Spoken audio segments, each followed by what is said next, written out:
अस्सलाम वालेकुम। बिस्मिल्लाहिर्रहमानिर्रहीम। मेरा नाम सलमान अहमद है और आज का जो हमारा टॉपिक है वो है बायोकेमिस्ट्री। ठीक है, तो बायोकेमिस्ट्री का शॉर्टकट्स हम ये देंगे कि chemistry of life. Bio mean life, ठीक है, बायो मीन लाइफ। तो इसका हम शॉर्ट मतलब देंगे कि chemistry of life. Study of chemistry of life is called biochemistry. Study of chemistry of life कि हम लाइफ का केमिस्ट्री के बारे में जो स्टडी करें उनको हम क्या कहते हैं, केमिस्ट्री ऑफ लाइफ। ठीक है, बायोकेमिस्ट्री का डिफिनीशन हम क्या कहेंगे कि हम किसी स्ट्रक्चर्स, ये किससे डील करता है, स्ट्रक्चर, कंपोजिशन, ठीक है, एक एक समझा रहा हूँ, composition and function of chemical process of a molecule,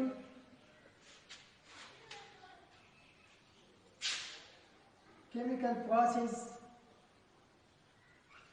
of a molecule or a compound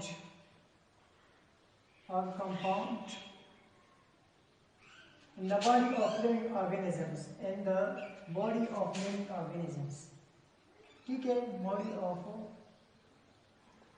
living organisms।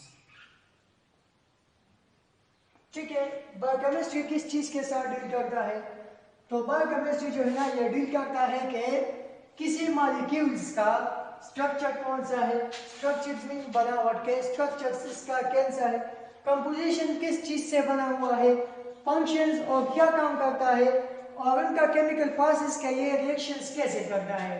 तो इसके बाद मतलब कि एक मॉलिक्यूल का स्ट्रक्चर्स क्या है, वो काम क्या करते हैं, वो किस चीज से बना हुआ है, और वो रिएक्शन कैसा करता है। जब ये उनके ऐसे मॉलिक्यूल्स के बारे में हम पढ़ते हैं तो उनको हम क्या कहते हैं, बायोकेमिस्ट्री। ठीक है, तो बायोकेमिस्ट्री जो है ना फिर इनके बाद आता है बायोकेमिकल सब्सटेंस। ठीक है, तो बायोकेमिकल वो सब्सटेंस होते हैं जो मॉलिक्यूल्स, जो सब्सटेंस लिविंग बॉडी के साथ एसोसिएटेड हो, तो उनको हम क्या कहते हैं, बायोकेमिकल सब्सटेंस। ठीक है, बायोकेमिकल सब्सटेंस हम किसे कहते हैं कि associated with living organism, associated substance associated with living organism, substance associated with the living organisms is called biochemical substance। ठीक है, is called biochemical substance, biochemical substance हम किस चीज को कहते हैं, वो सब्सटेंस जो लिविंग ऑर्गेनिजम्स के साथ मतलब सेलेक्टेड हो। अब बायोकेमिकल सब्सटेंस जो है ना वो दो चीजों में तकसीम किया है, एक है bio inorganic substance, bio inorganic substance, ठीक है, और दूसरा हमारे पास है bio organic substance, bio organic substance. ठीक है, बायो इनऑर्गेनिक सब्सटेंस मतलब कि वो सब्सटेंस जिनमें उस सब्सटेंस में कार्बन और कार्बन के मतलब कि जिनमें कार्बन ना हो तो उनको हम बायो इनऑर्गेनिक सब्सटेंस कहते हैं, और जिनमें ऑर्गेनिक सब्सटेंस हो तो उनको कार्बन हो तो उनको हम क्या कहते हैं, ऑर्गेनिक सब्सटेंस। तो बायो ऑर्गेनिक सब्सटेंस में वाटर आता है जो अप्रोक्सीमेटली 70% जो है ना हमारे बॉडीज को रहे, और दूसरा आता है साल्ट्स। तो साल्ट जो है ना ये तकरीबन 5%। ठीक है, salts of magnesium, salts of potassium, salts of sodium से किस चीज में आता है, बायो इनऑर्गेनिक सब्सटेंस में आता है। और बायो ऑर्गेनिक सब्सटेंस में कौन कौन से मॉलिक्यूल्स आता है, तो उनमें पहला जो नंबर पर है प्रोटीन है, ये कितने फीसद ये हमारे पास है 15%।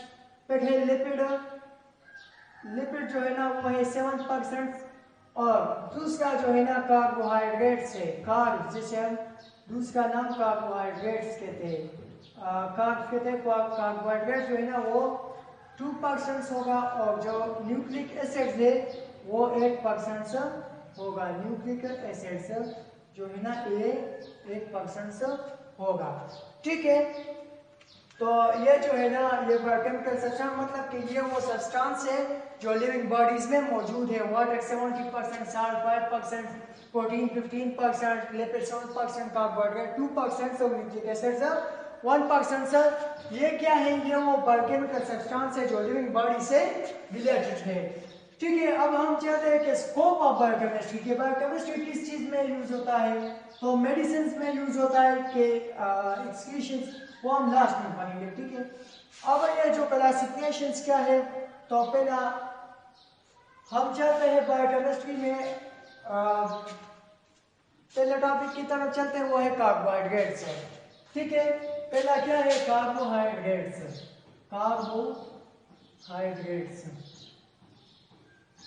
ठीक है। कार्बोहाइड्रेट्स हमारे पास क्या है?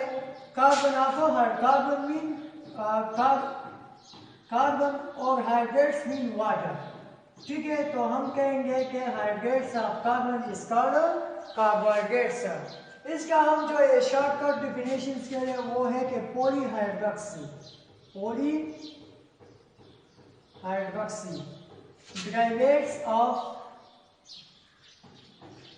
derivatives of aldehyde and ketone,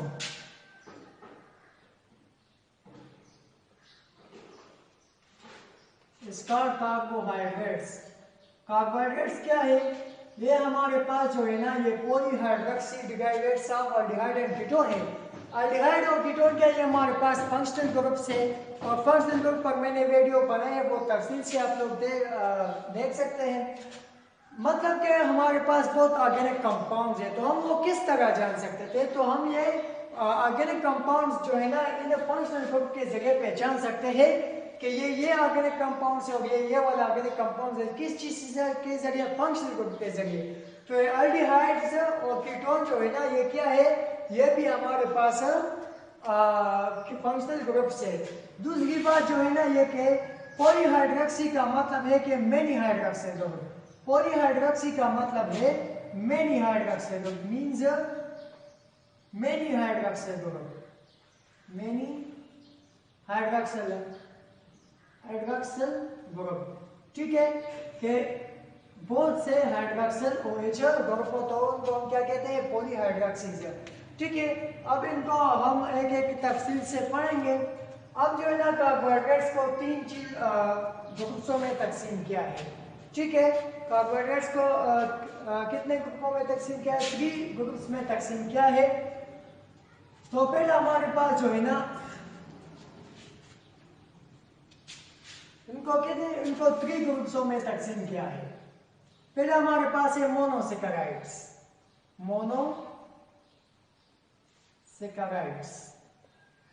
दूसरा हमारे पास है ओलिगोसेकेराइड्स,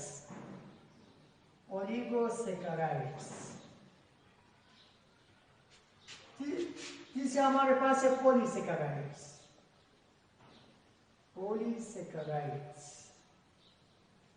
ठीक है, तो ये जो है ना कार्बोहाइड्रेट्स का क्लासिफिकेशन क्या हुआ है।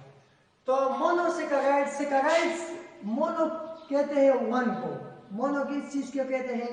वन को। और सेकेराइड्स जो है ना इसको हम कहते हैं शुगर मीन मीठा चीज, शुगर्स। ठीक है, तो मोनोसेकेराइड्स जो एक से शुगर से बना हो, मोनोसेकेराइड्स हम किस चीज को कहते हैं? जो एक शुगर से बने हो। ठीक है, अब हम मोनोसेकेराइड्स को तफसील से पढ़ेंगे कि मोनोसेकेराइड्स क्या है, इनका रेंज, इनका स्ट्रक्चर्स। ठीक है, लेकिन एक एक को हम बहुत तफसील से पढ़ेंगे। ठीक है, तो मोनोसेकेराइड्स जो है ना वो हमारे पास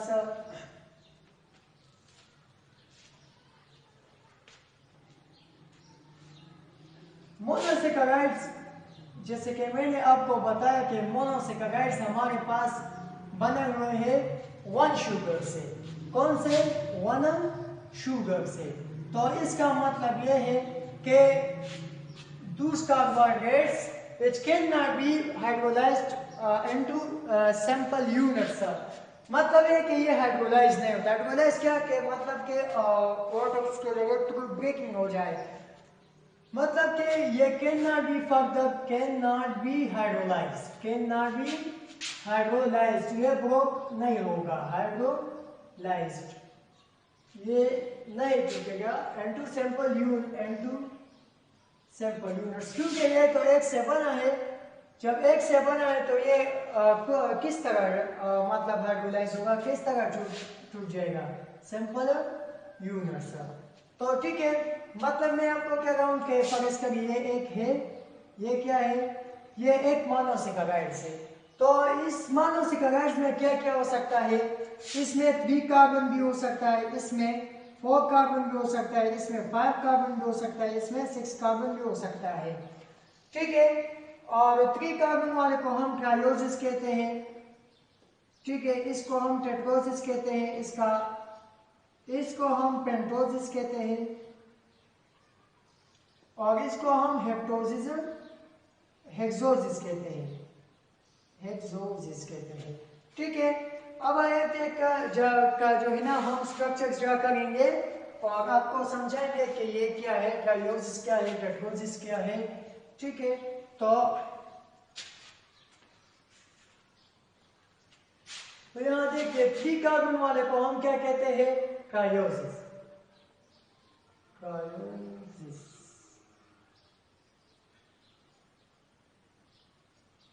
3 कार्बन वाले को क्या कहते हैं, ट्रायोसिस। इसका एग्जांपल क्या होगा, गैलिसरल्डिहाइड, गैलिसरल्डिहाइड।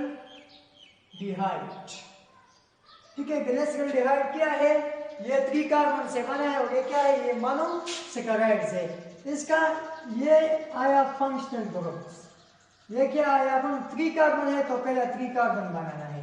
ठीक है, और यहाँ OH ग्रुप लगाना है, यहाँ OH ग्रुप है, ये आया H H H।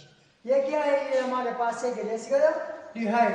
ये कौन सा फंक्शनल ग्रुप है, ये हमारे पास है अल्डोस फंक्शनल ग्रुप। ये कौन सा फंक्शनल ग्रुप है, अल्डोस फंक्शनल ग्रुप है। ये क्या है, गैलिसरल्डिहाइड।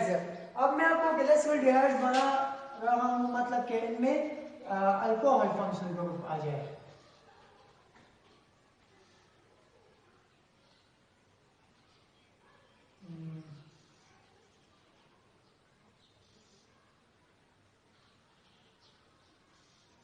तो अब ये इसमें क्या है, इसमें ये कीटोज आया, दोनों फंक्शनल ग्रुप आए।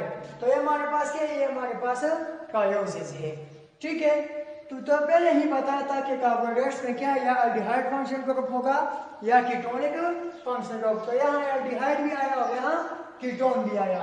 तो ये तो हमारे पास ट्रायोसिस था। ठीक है, अब चलते हैं टेट्रोसिस की तरफ। टेट्रोस का मतलब है कि जिसमें 4 कार्बन्स हो, जिसमें कितने 4 कार्बन्स हो, ये है एरिथ्रोसिन्स। हमारे पास क्या है, एरिथ्रोसिन। एरिथ्रोसिन्स में जो है ना वो 4 कार्बन से बने हुए हैं। तो पहले आपको 1 2 3 4 कार्बन बनाना है, फिर यहाँ अल्डिहाइड फंक्शनल ग्रुप लगाना है। CHO हमारे पास क्या है, CHO हमारे पास है अल्डिहाइड फंक्शनल ग्रुप से। यहाँ मैं लिख रहा हूँ कि ये हमारे पास है अल्डिहाइड फंक्शनल ग्रुप, यहाँ आपका मतलब है अल्काइल ग्रुप से। ये अल्डिहाइड फंक्शनल ग्रुप है।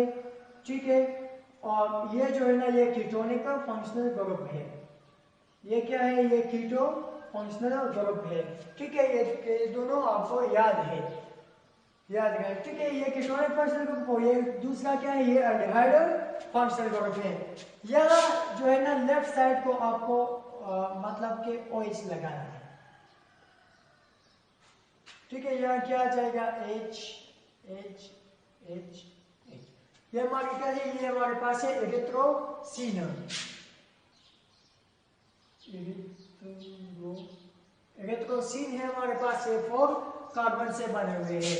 ठीक है, अब चलते हैं 5 कार्बन वाले की तरफ।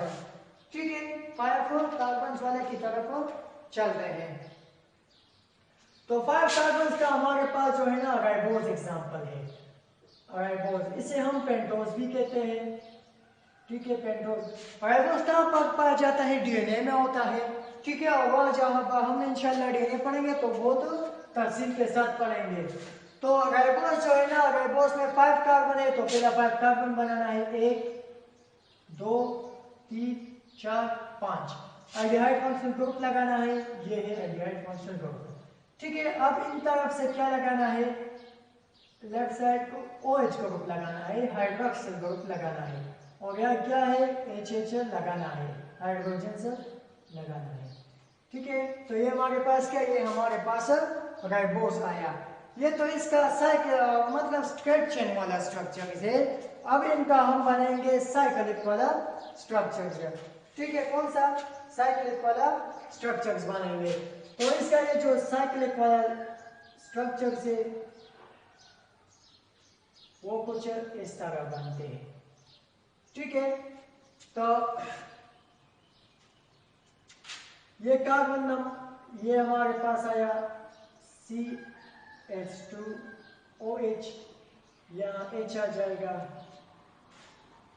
यहाँ भी H आ जाएगा, यहाँ OH आ जाएगा, और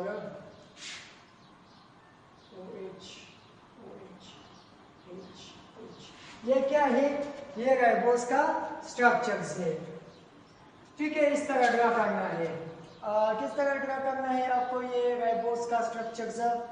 तो 4 नंबर कार्बन जो है ना, ये और ये पहला वाला जोड़ जाएगा।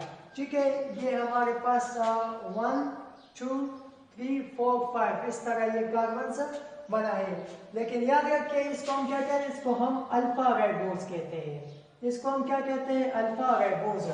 और अगर कहे कि बीटा राइबोस बनाना है, तो बीटा राइबोस क्या करना है, ये OH है ना, ये ऊपर करना है और H नीचे करना है। ठीक है, इसको हम बहुत तफसील से DNA में पढ़ेंगे, लेकिन फिलहाल कुछ यहाँ स्ट्रक्चर्स बनाया है कि इसका स्ट्रक्चर इस तरह बनाना है। आपको क्या करना है, यहाँ O लिखना है ऐसा, फिर ऐसे करना है। ठीक है, ये क्या है, हाँ अब क्या बनाना है, बीटा राइबोस में बीटा बनाना है तो OH यहाँ लिखना है। ठीक है, OH OH H CH2OH, ये क्या है हमारे पास, ये हमारे पास है बीटा राइबोस। ठीक है, अब यहाँ देखिए कि मैं आपको बता रहा हूँ कि आपको ये रिंग कैसे बनाना है। रिंग जब ये बनाना है तो मतलब कि इसको हम ऐसे फोल्ड करते हैं, इसको हम ऐसे फोल्ड करते हैं। जब ऐसे फोल्ड करते हैं तो ये सारे क्या, ये बाहर आ जाएंगे। तो देखिए ये क्या, ये बाहर आया हुआ है, ये सारे क्या बाहर आया हुआ है, क्योंकि ये रिंग हमने इस तरफ फोर्स किया है। किस तरह फोर्स किया है, इस तरफ पर फोर्स किया है। जब इस तरफ पर फोर्स किया है तो OH क्या बाहर आता है ना, तो हमने क्या OH को बाहर लिखा हुआ है, लेकिन ये अल्फा ये बीटा है। ठीक है, ये तो हमारे पास मतलब पेंटोस तक आ गया। अब चलते हैं एक्सोसिस की तरफ, जो मेन है एक्सोसिस। तो इसके बारे में अब पढ़ते हैं। ठीक है,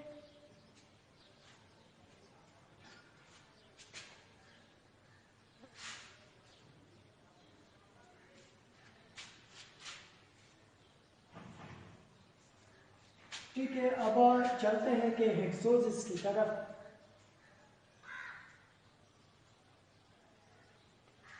हेक्सोसिस हमारे पास हेक्सोसिस में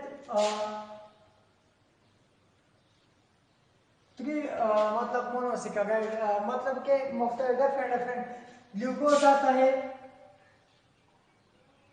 ठीक है, गैलेक्टोज आता है और फ्रक्टोज आता है। ठीक है,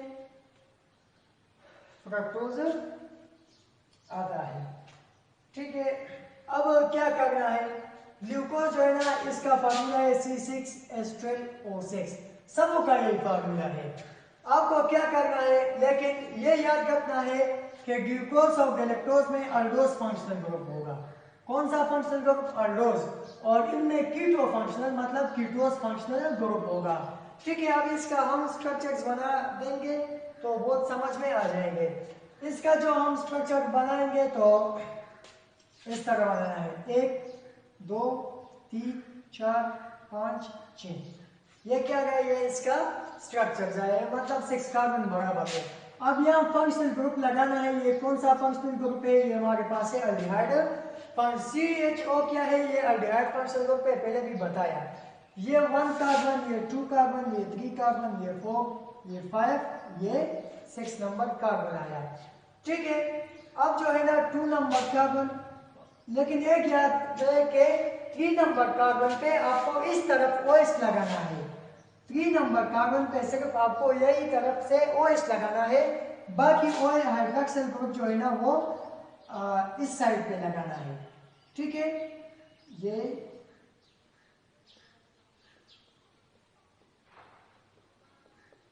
याद रखना होगा कि कौन से तरफ कि आपको मतलब 3 नंबर कार्बन पे उस तरफ OH ग्रुप लगाना है। ठीक है, अब मैं आपको बताना चाहता हूँ कि यहाँ एक और बात भी है। बात जो है ना मतलब कि ये तो इस तरह है, लेकिन ये क्या है, C और 2 H2 है और ये OH है, तो ये मैं इस तरह लिख सकता हूँ कि ये हमारे पास आया CH2OH, वो 2 हाइड्रोजन और OH यहाँ से लगाया। अब यहाँ इस 5 नंबर कार्बन को देखिए। ठीक है, 5 नंबर कार्बन जो है ना इसमें एसिमेट्रिक कार्बन, एसिमेट्रिक के मतलब इनमें तरतीब नहीं है। कौन सा, इसके साथ ये अटैच हुआ है, दूसरा OH ग्रुप अटैच हुआ है, तीसरा हाइड्रोजन हुआ है और चौथा CH2OH अटैच हुआ है। तो इसको हम केराइल कार्बन की भी कह सकते हैं, केराइल कार्बन भी कह सकते हैं। और दूसरी बात यह है कि जब अगर यहाँ देखिए 5 नंबर कार्बन अगर केराइल कार्बन के साथ डिफरेंट फंक्शनल ग्रुप्स अटैच हो और मतलब इसके राइट साइड पर OH ग्रुप अटैच, ये क्या है राइट साइड, इसके राइट साइड पर OH ग्रुप अटैच हो तो इसको हम क्या कहते हैं, डी ग्लूकोज। इसको हम क्या कहते हैं, डी ग्लूकोज। अगर केराइल कार्बन मतलब कि वो कार्बन जिसके साथ 4 डिफरेंट फंक्शनल ग्रुप अटैच हो और OH जो फंक्शनल ग्रुप पे वो राइट साइड पे हो तो उनको हम क्या कहते हैं, डी ग्लूकोज। ठीक है, अगर आपको कहें कि एल ग्लूकोज क्या है, जब OH ग्रुप यहीं पर अटैच हो, इस तरफ अटैच हो, तो इसको हम क्या कहते हैं, एल ग्लूकोज। ठीक है, नहीं है तो मैं आपको एल ग्लूकोज का स्ट्रक्चर्स भी बना देता हूँ, 3 4 5 और ये हमारे पास है CH2OH। ठीक है, 5 नंबर ग्रुप किया, यहाँ आ जाए OH, 3 नंबर कार्बन क्या है, ये OH।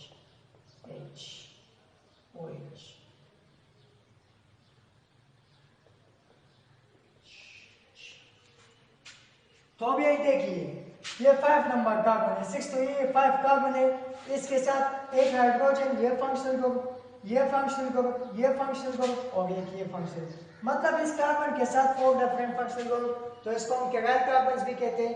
अब देखिए OH जो है ना वो लेफ्ट साइड पे है, तो इसको हम क्या कहते हैं, एल ग्लूकोज।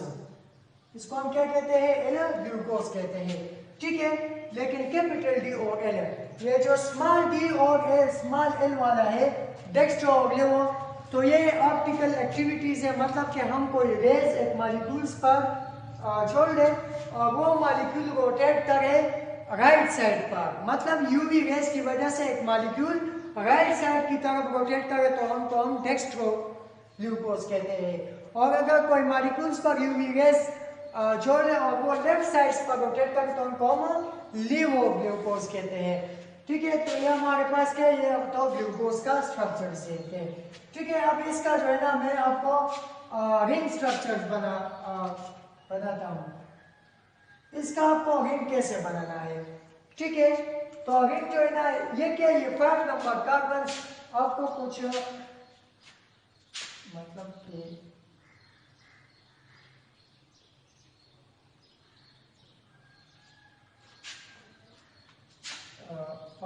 ये हो गया 6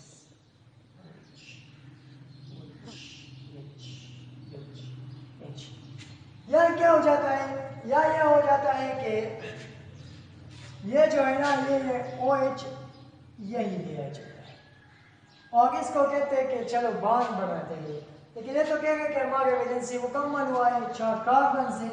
ठीक है, तो ये क्या कर देता है, ये कर देता है, ये क्या कर देता है, ये यहाँ से ये H यहाँ शिफ्ट कर देता है। जब यहाँ से H शिफ्ट कर देता है तो ये H यहाँ आ जाता है।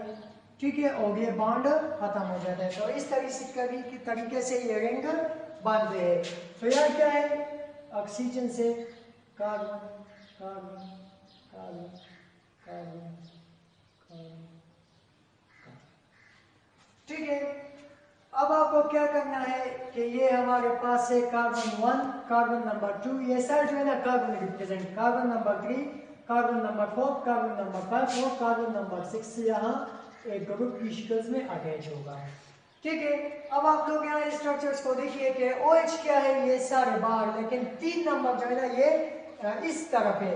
जब हम इसको A से फोल्ड करते हैं, इसको A से फोल्ड करते हैं तो OH क्या ये अंदर आ जाता है। तो 1 नंबर कार्बन पे OH बाहर है, 2 नंबर पर भी OH बाहर है, और 3 नंबर कार्बन क्या है, OH इस तरफ है। जब हम इसको A से फोल्ड करते हैं तो OH यहाँ आता है। ठीक है, और 4 नंबर पर भी बाहर है। ठीक है, अब इस तरह यहाँ मतलब हाइड्रोजन है, इसका मतलब क्या है, यहाँ हाइड्रोजन है। तो ये हमारे पास क्या है, ये हमारे पास ग्लूकोज का स्ट्रक्चर है, और इसको हम कहते हैं अल्फा ग्लूकोज। इसको हम क्या कहते हैं, अल्फा ग्लूकोज। ठीक है, अगर कोई कहे कि बीटा ग्लूकोज बनाना है तो बीटा ग्लूकोज बनाने के लिए हम क्या करेंगे, OH को यहाँ लिखेंगे और इसको यहाँ लिखेंगे, तो ये हमारे पास क्या बन जाएगा, बीटा ग्लूकोज। जैसे कि मैं आपको स्ट्रक्चर्स बना देता हूँ।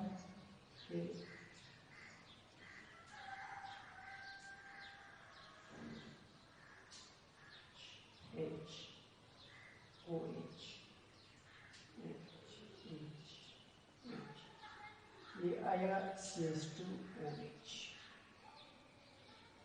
और ये आ जाएगा OH।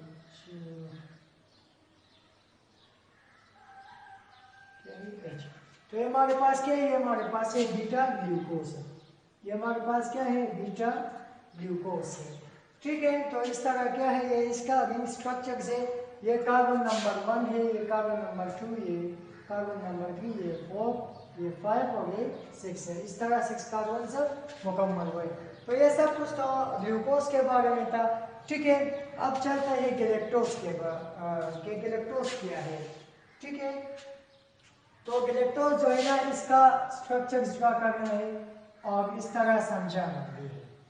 ठीक है, तो ये तो ग्लूकोज के बारे में था। अब गैलेक्टोज और फ्रक्टोज बनाना है। ठीक है, तो स्ट्रक्चर्स वही है लेकिन फंक्शनल ग्रुप डिफरेंस है और OH का पोजीशन डिफरेंस है। ठीक है, तो आपको मैं बता रहा हूँ कि अब गैलेक्टोज का, तो गैलेक्टोज 6 कार्बन, 1 2 3 4 5 6 कार्बन आया। या मैंने क्या किया, फंक्शनल ग्रुप लगाया। ये क्या है, अल्डिहाइड। पहले बताया था कि इन दोनों में क्या है, अल्डोजल फंक्शनल ग्रुप है। लेकिन याद रखना है कि 2 और 3 नंबर कार्बन पे क्या है, तो कि यहाँ पर मतलब 1 2 3 4 5 6, इसमें 3 और 4 नंबर कार्बन पर OH ग्रुप इस तरफ है और बाकी OH ग्रुप जो है ना ये इस तरफ है। आपको याद रखना होगा, ठीक है, कि ग्लूकोज में 3 नंबर कार्बन पर इस तरफ OH होगा और गैलेक्टोज में 3 और 4 दोनों पर इस तरफ होगा। सिर्फ मेन डिफरेंसेस इसमें ये है। ठीक है, और यहाँ जो है ना बाकी HH आपको लगाना है।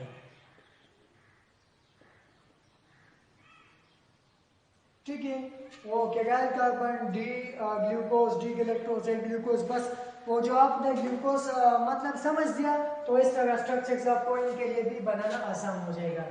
ठीक है, तो ये हमारे पास क्या है, ये हमारे पास है गैलेक्टोज का स्ट्रक्चर्स है।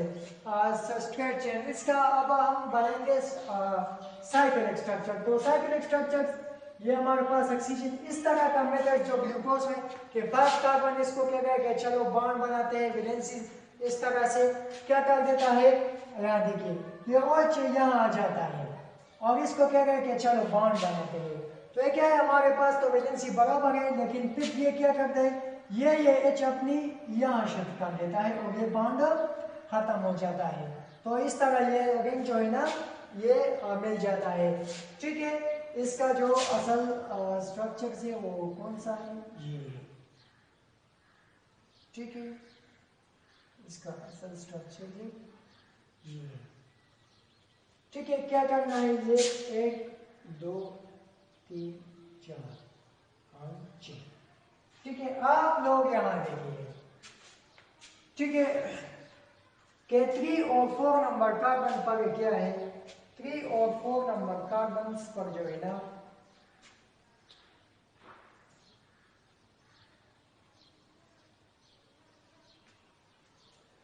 अब इसको मैं ऐसे बेंड कर देता हूं। जब बेंड करना है तो H और H H O H। ये क्या है? कार्बन नंबर 1 2 3 4 5 और 6 नंबर ये है CH2 OH। ये कौन सा? ये 6 नंबर कार्बन से। ठीक है, ये 6 नंबर कार्बन से। तो 3 और 4 नंबर कार्बन पर क्या था? ये ऊपर आ जाएगा तो OH ग्रुप है यहाँ भी OH ग्रुप, क्योंकि ये अंदर की तरफ आ जाता है। ये OH ग्रुप 3 और 4 नंबर जब हम बेंड करते हैं तो ये अंदर की तरफ आ जाता है और ये क्या HH आ जाएगा। तो ये हमारे पास क्या है? ये हमारे पास है गैलेक्टोज। ठीक है, अगर आपको कोई बोले ये अल्फा गैलेक्टोज है कि बीटा बने तो H यहाँ और H यहाँ, तो ये बीटा ग्लूकोज बन जाएगा। ठीक है, अब चलते हैं फ्रक्टोज की तरफ के फ्रक्टोज का स्ट्रक्चर कैसा है।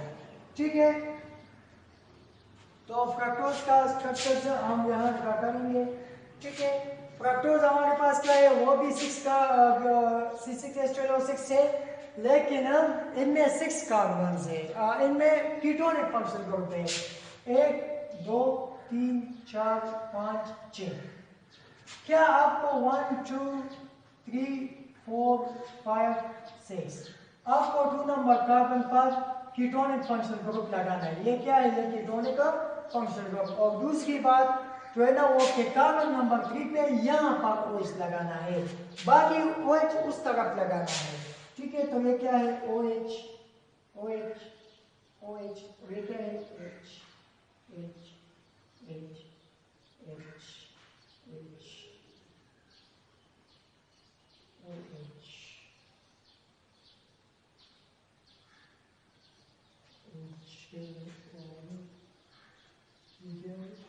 H। अब आप लोग यहाँ देखिए, यहाँ भी CH2OH बनता है, यहाँ भी CH2OH बनता है। तो हम क्या कर रहे हैं? तो हम ऐसे करते हैं कि इन दोनों को रिंग से बाहर बनाते हैं, क्योंकि ये एक फुल ग्रुप बन जाता है। ये इसको मैं इस तरह लिख सकता हूँ कि ये जो है ना, ये मतलब CH2OH। यहाँ भी दो H2 है और एक OH है, तो इसको मैं इस तरह लिखूंगा CH2OH।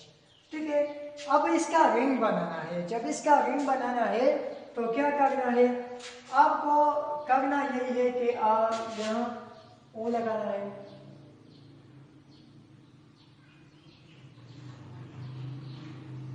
ठीक है, यहाँ क्या है? ये है CH2OH। ये 1 ये 2 नंबर कार्बन, ये 1 2 3 4 5 और 6 जो है ना, वो आपको यहाँ बनाना है।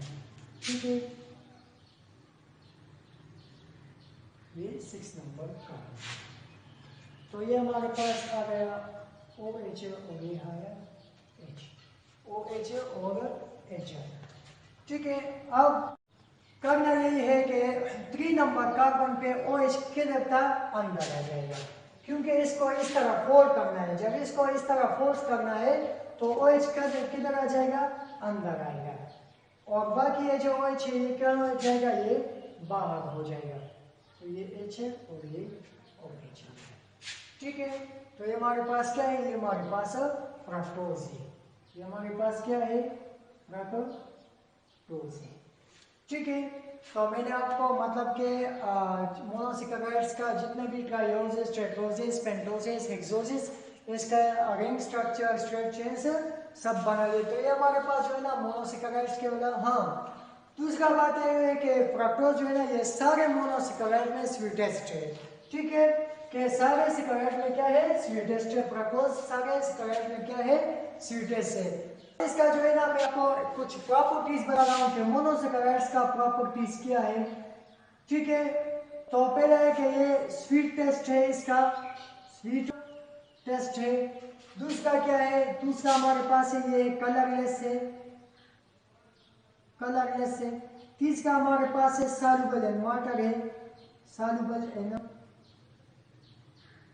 वाटर है। ठीक है, तीसरा है क्रिस्टलाइन सॉलिड है, क्रिस्टलाइन मीन के दाने दाने, क्रिस्टलाइन सॉलिड है रूम टेम्परेचर पे। ठीक है, और फिर का जो है ये can not be hydrolysed, can not be hydrolysed. ठीक है, हाइड्रोलाइज्ड नहीं होगा। ठीक है, तो ये सब कुछ जो है ना मोनोसेकेराइड के बारे में था। देखिए मिटा दूं, ठीक है, मिटा दूं। अब चलते हैं कि मतलब है कि सोर्सेस क्या है मोनोसेकेराइड्स का। मोनोसेकेराइड्स जो है ना ये कहाँ से आए हैं, ठीक है। तो मोनोसेकेराइड जो है ना सोर्सेस हमारे पास है कि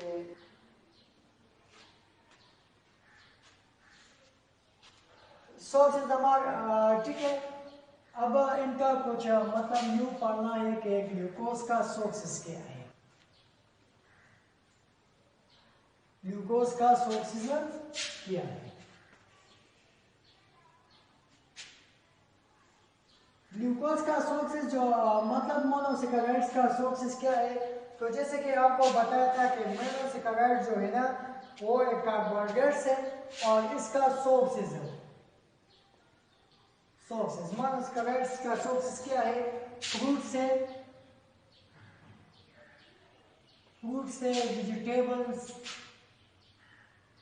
वेजिटेबल्स है, और दूसरा हमारे पास cereals, honey etcetera, cereal, honey etcetera, ठीक है। तो सोर्सेस क्या है। फ्रूट से हमारे पास देखो, फ्रूट्स में जो मिठास है किस चीज फ्रक्टोज की वजह से आता है। जो कैंडी बना रहे ना में ये जो स्वीट बना तो उनमें फ्रक्टोज इस्तेमाल होता है। फ्रक्टोज क्या है, ये क्या है, ये मोनोसेकेराइड्स है, ठीक है। और फिर है ग्लूकोज। तो आपको जो पता है कि ग्लूकोज मतलब है ना वो हम प्लांट से हासिल करते हैं, प्लांट्स में होता है ग्लूकोज। तो वो मतलब सीरियल्स में भी आता है, वेजिटेबल्स में भी आता है, ठीक है। अब जो है ना इसका यूज क्या है, मतलब कि इसका इस्तेमाल क्या है, इसका इस्तेमाल क्या है।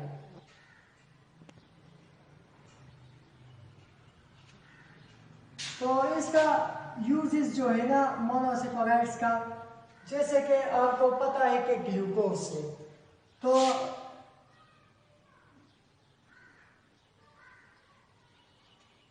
ग्लूकोज जो है ना ये हमारे जिस्म को एनर्जी देता है। ये एक चीफ सोर्स ऑफ एनर्जी है ग्लूकोज, ठीक है। आपको पता है कि ये मसल्स और लीवर जो है ना लीवर सेल्स में स्टोर होता है। जब हम कोई चीज़ खाते हैं तो हमारे जिस्म में ग्लूकोज का लेवल इंक्रीज हो जाता है। तो वहाँ ग्लाइकोजन क्या कर वहाँ ग्लूकागॉन जो है हार्मोन है वो ग्लाइकोजन ग्लूकोज को ग्लाइकोजन की शक्ल में मसल्स और लीवर सेल्स में स्टोर करता है, और जब जरूरत हो तो जरूरत के वक्त ये वापस ग्लूकोज में कन्वर्ट कर दे। तो ये क्या है, ये एनर्जी के तौर पर। दूसरा है कि अगर हमारे जिस्म में डिहाइड्रेशन हो जाए, मतलब कि पानी की कमी, डायरिया हो जाए, तो हमें मेडिसिन के तौर पर एक डेक्स्ट्रीन देते हैं। डेक्स्ट्रीन क्या है, ये भी एक ग्लूकोज का फॉर्म है। तो डेक्स्ट्रीन जब हमें ये देता है तो ग्लूकोज क्या हो जाता है, तो ग्लूकोज ब्रेक डाउन हो जाता है।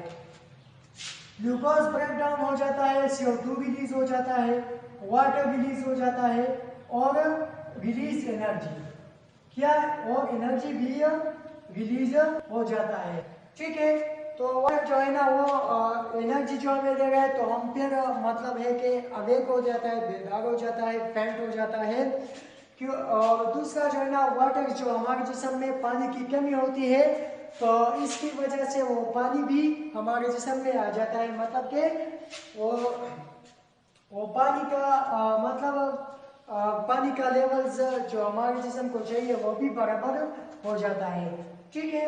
गैलेक्टोज है, तो गैलेक्टोज जो है ना ये नर्वस सिस्टम्स में भी काम करता है, ठीक है, बहुत जगहों पर काम करता है। फ्रक्टोज भी है, तो एक स्वीटेस्ट है, स्वीट्स के लिए यूजेस होता है, ठीक है। मतलब कि मेडिसिन में भी यूज होता है, और फूड इंडस्ट्रीज में भी यूज होता है। तो ये तो सब कुछ जो है ना हमारे पास मोनोसेकेराइड्स के बारे में था।